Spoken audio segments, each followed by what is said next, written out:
그 말씀하신 것을 기억하시며 이루시는 하나님께서 오늘도 우리와 함께 하십니다. 말씀을 품는 모든 자들 가운데 하나님 주시는 복과 은혜가 충만하게 임할 수 있기를 소망하고 축복합니다. 아멘. 우리 말씀 보도록 하겠습니다. 이어서 말씀을 보도록 합니다. 오늘 시작의 말씀은 35장 16절의 말씀부터 보도록 하겠습니다. 이제 베델에서 하나님께 기도하고 거기서 엘베델 하나님의 얼굴을 만났습니다. 그리고 하나님께서 적들이 감히 도발하지 못하도록 이렇게 하셨던 그 은혜를 보게 됩니다. 그러니까 하나님이 나라를 지키지 아니하시며 하나님이 군을 지키시지 아니하시면 우리의 수고가 헛될 수밖에 없는데 하나님께서 그 가정을 지키셔서 적들이 감히 도발하지 못하도록 인도하시면서 그리고 야곱은 그곳 가운데 베델에서 하나님의 얼굴을 만나면서 이스라엘로 바꾸게 됩니다. 정말 하나님 살아계시는군요. 내가 붙잡았던 그 하나님, 나를 지키시고 인도하셔서 하나님 너무 감사합니다 라고 하면서 이제 내려오게 됩니다. 또 내려오는 그 가운데 그가 마음속에 있었던 아픔들이 있었는데 어머니의 장례를 치르지 못했던 것을 유모의 장례를 통해서 다 이렇게 씻게 하시면서 내려오게 하셨습니다. 근데 그 가정 가운데 어려움이 하나가 있게 되었습니다. 라헬이 그때 임신 중에 있었는데 해산해야 되는 그러한 때가 있었습니다. 근데 라헬이 나이가 많습니다. 그래서 노산의 그러한 일들 가운데 두 번째 아들을 낳는데 심히 고생하게 됩니다. 그래서 이 17절에 보면 이렇게 말합니다. 난산할 쯤에 그 해산을 해야 되는데 너무 어렵게 하고 있는 중에 산파가 이야기합니다. 두려워하지 말아라. 지금 너가 낳고 있는 그 아이는 아들이다 라고 이야기를 하게 됩니다. 18절의 말씀입니다. 그가 죽게 되어 혼이 떠나려 할 때 의식이 점점점 희미해져 가고 있고 이제 내가 죽는구나 라고 하는 그 생각을 많은 피를 흘렸을 것입니다. 자신의 목숨을 걸고 그 자녀를 낳았는데 그 자녀를 얻으면 너무나 좋았는데 자신은 이제 이 땅을 떠나가게 됩니다.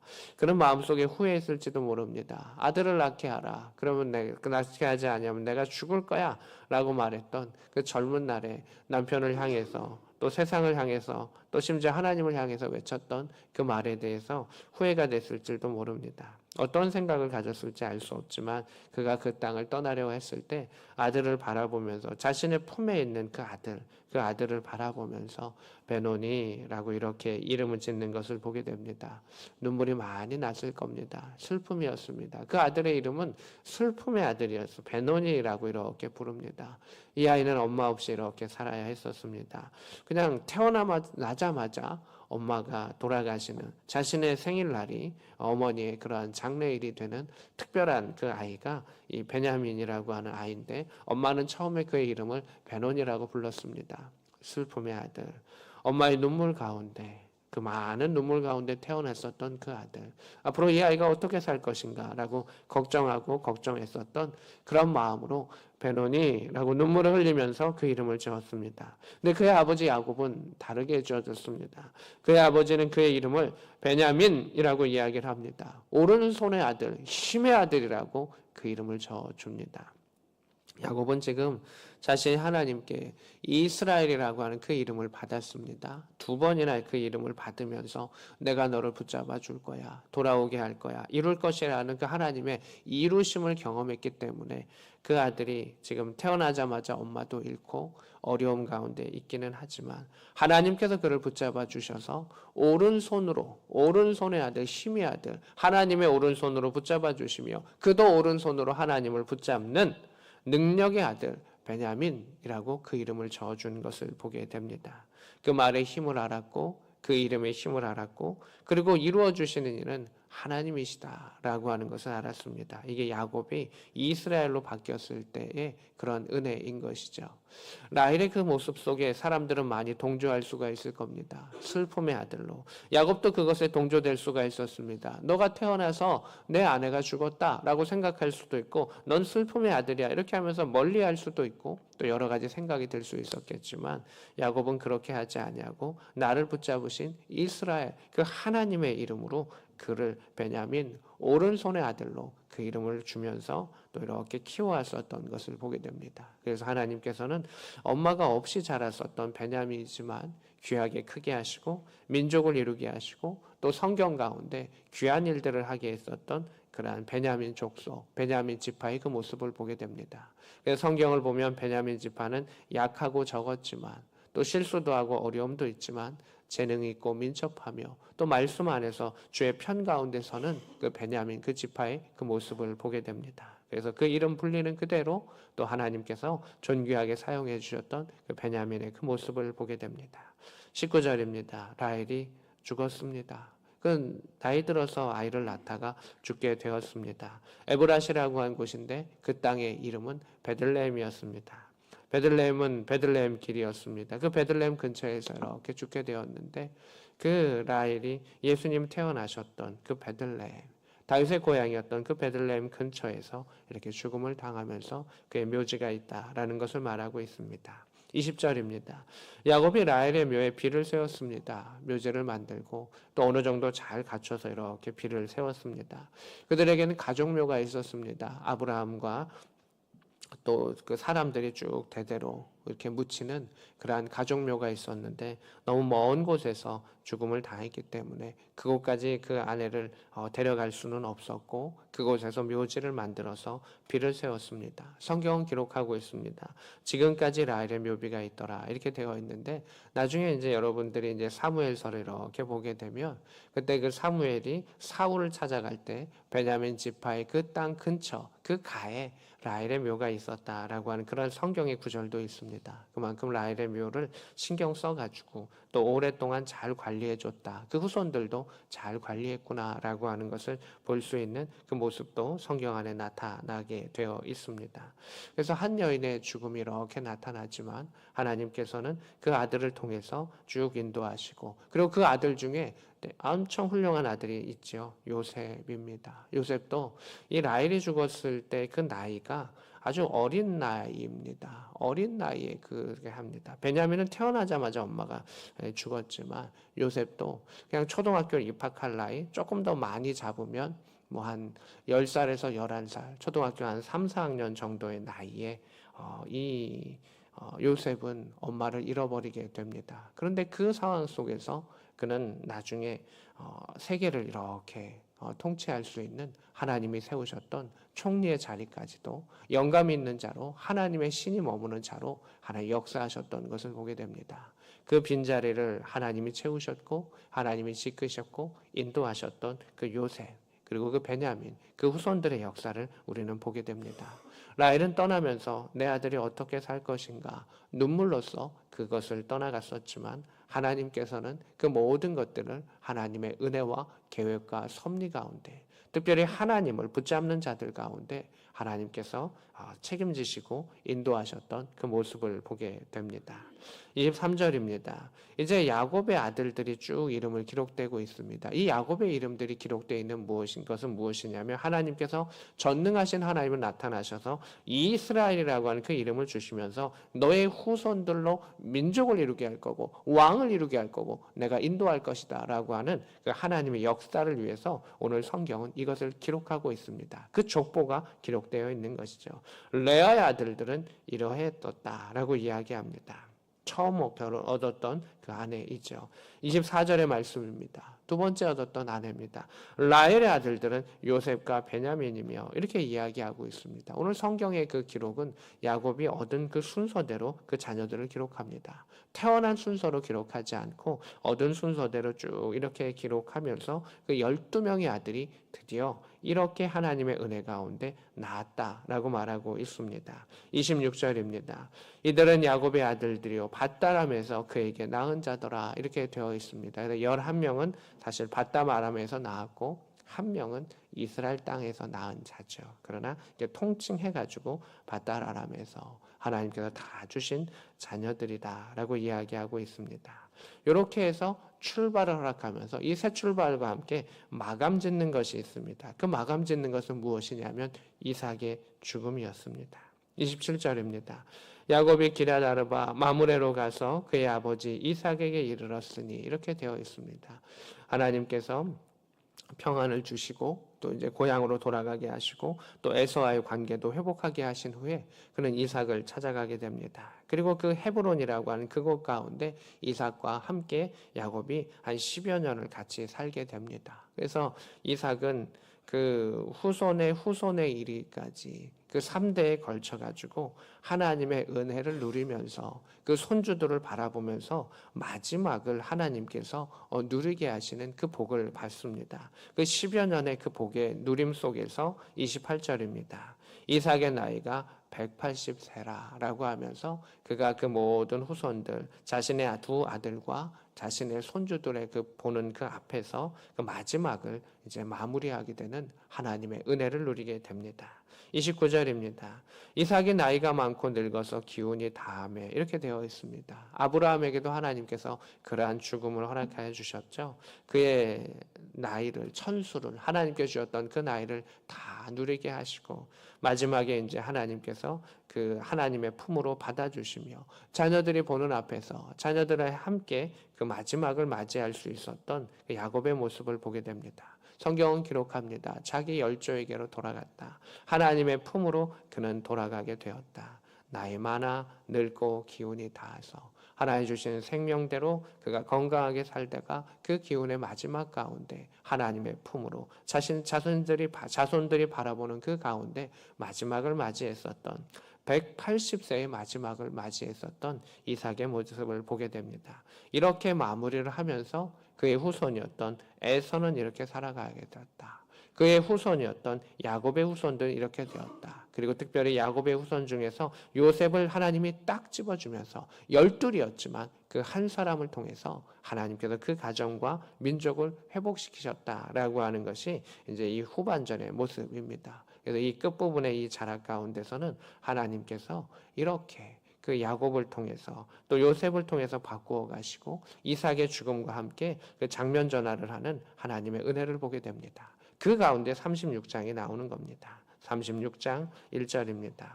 에서 곧 에돔의 족보는 이러하니라. 이삭이 죽고 그들의 후손은 이렇게 후대로 하나님 번성하게 해주셨다라고 하는 것입니다. 2절입니다. 근데 에서는 이러한 잘못을 저지르게 됩니다. 가나안 여인 중에서 해쪽 속의 그의 딸들과 결혼하게 되고 아내로 맞이하게 되었다라고 하는 에서의 그 잘못들을 이야기하죠. 성경에 보면 나중에 열왕기나 역대기나 이런 데 보면 왕이 누구와 결혼했는지에 대한 부분을 성경은 명확하게 기록하고 있습니다. 남자들의 이야기인 것 같지만 그 여인이 누군가, 그 아내가 누군가를 정확히 기록하는 이유는 믿음 안에서 그 후손들이 어떻게 자라나는가, 어떤 영향을 받았는가라고 하는 것을 기록하기 위함이었었습니다. 에서는 여러 가지 일들 중에 크고 작은 잘못들을 행하지만 그 믿음의 가정을 이루지 못했던, 그 아내를 믿음의 사람으로 갖지 못했던 잘못을 가지고 있었습니다. 그렇지만 그러한 잘못들 가운데서도 하나님은 그에게 복 주시는 것을 거두어 가지 않으셨습니다. 6절의 말씀입니다. 에서가 자기 아내들과 자기 자녀들과 자기 집의 모든 사람과 자기의 가축과 자기의 모든 짐승과 자기가 가나안 땅에서 모든 재물을 이끌고 야곱을 떠나 다른 곳으로 갔다라고 말하고 있습니다. 너무 많은 큰 복을 하나님 주셨던 것이죠. 7절에 보면 그것이 자세히 나타나고 있습니다. 두 사람의 소유가 풍부하여 야곱 가운데도 하나님 큰 복을 주셨고 그리고 에서 가운데도 풍부하게 복을 주셨다는 겁니다. 우리는 야곱이 복을 빼앗아 가지고 에서는 진짜 남은 복이 하나도 없구나.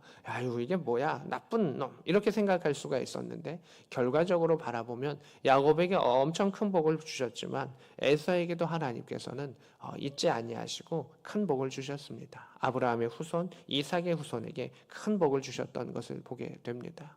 우리는 이 성경 가운데 아브라함을 떠올릴 때가 있습니다. 아브라함도 큰 복을 주셨고 조카 롯도 큰 복을 주셨습니다. 그저 하나님의 사람과 그 후손 가운데 하나님께서는 복과 복을 주셨던 그 은혜를 보게 됩니다. 똑같이 헤어지게 되고 에서도 헤어지게 되고 갈라지게 되고 에서의 후손 가운데도 왕이 나타나고 민족을 이루는 하나님의 역사가 있었습니다. 하지만 결과가 좀 다르게 됩니다. 큰 복을 받았지만 에서의 후대 가운데서는 말씀을 붙잡고 말씀대로 살아가고 말씀 안에 하나님의 품으로 돌아오는 자가 없었고 야곱의 후손들 가운데서는 그 복을 받음과 함께 끝까지 예배자로 서고자 했었던 요셉과 같으니 또 다윗과 같으니 또 여호수아와 같으니 갈렙과 같은 이가 나타났기 때문에 하나님의 복을 크게 누렸던 그 모습을 보게 됩니다.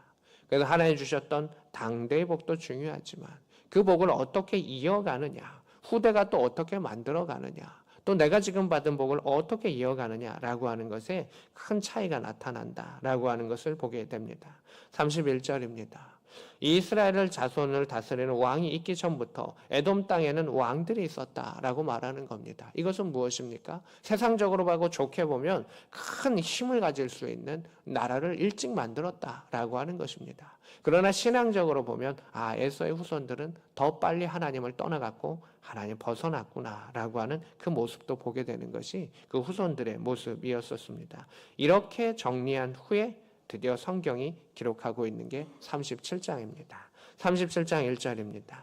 야곱이 가나안 땅 곧 그의 아버지가 거류한 땅에 거주하였으니 이미 거주하고 있습니다. 그러나 이삭의 죽음을 맞은 후에 그 후손들이 이렇게 번성하였다라고 말합니다. 2절입니다. 야곱의 족보는 이러하니라. 에서의 족보는 이러한데 야곱의 족보는 이러한다라고 말하면서 그 12명의 아들 중에 한 사람을 꼭 집어서 이야기합니다. 그는 누구였겠습니까? 요셉입니다. 17세에 요셉은 소년으로서 형들과 함께 같이 있었다라는 것입니다.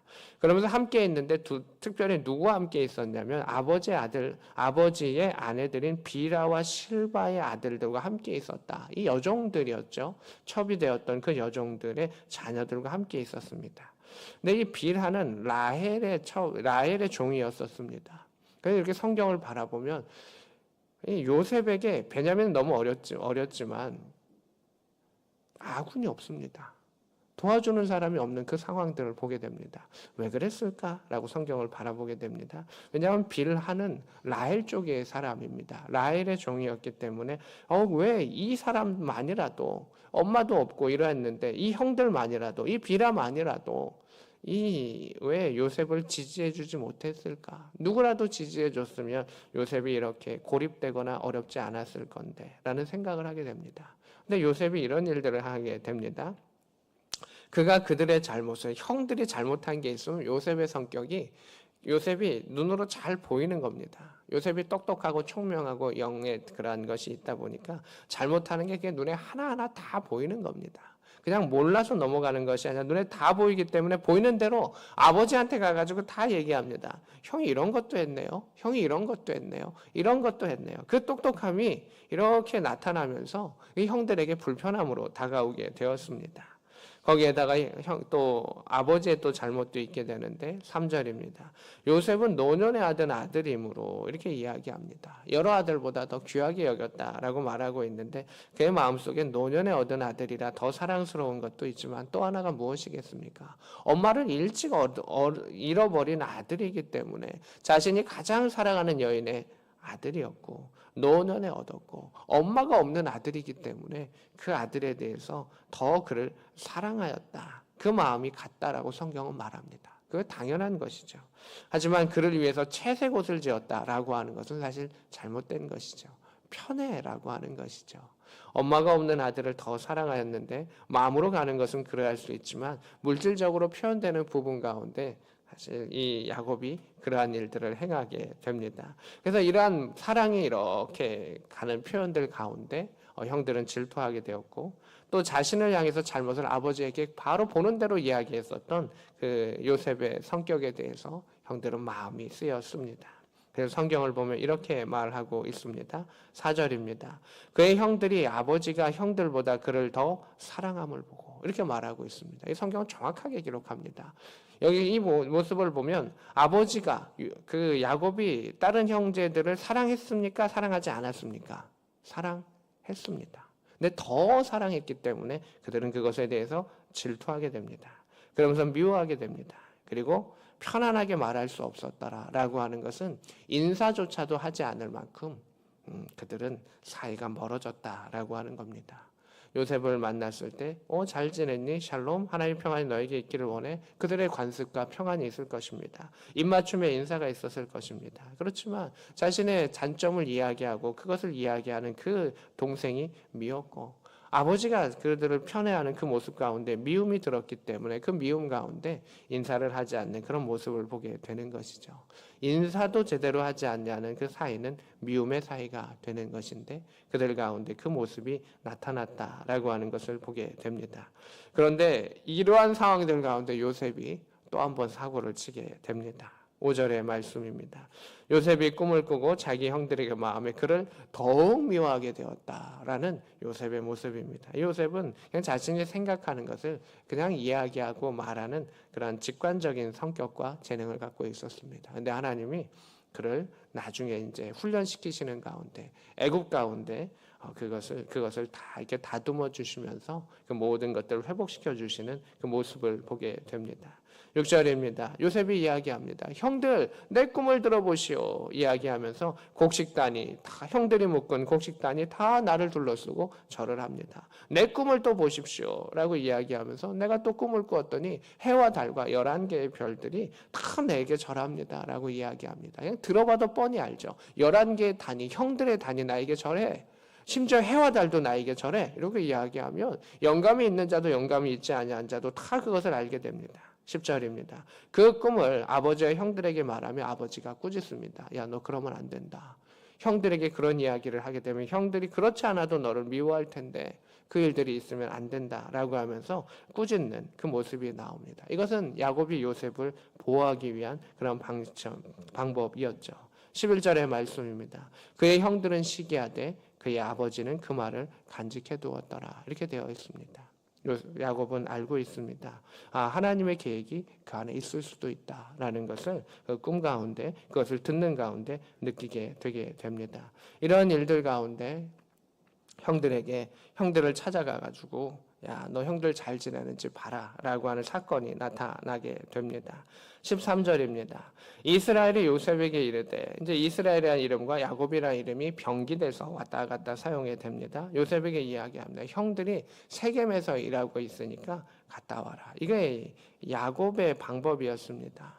형들의 소문 잘 지내는지는 종을 보내도 되었는데 굳이 야곱이 요셉을 보내는 이유는 뭐냐면 얘네들을 좀 어떻게 화해시킬 수 없을까? 어떻게 좀 더 잘 지내볼 수 없을까? 라고 하는 야곱만의 방법이었었습니다. 근데 그 방법은 오히려 최악의 수를 두게 됩니다.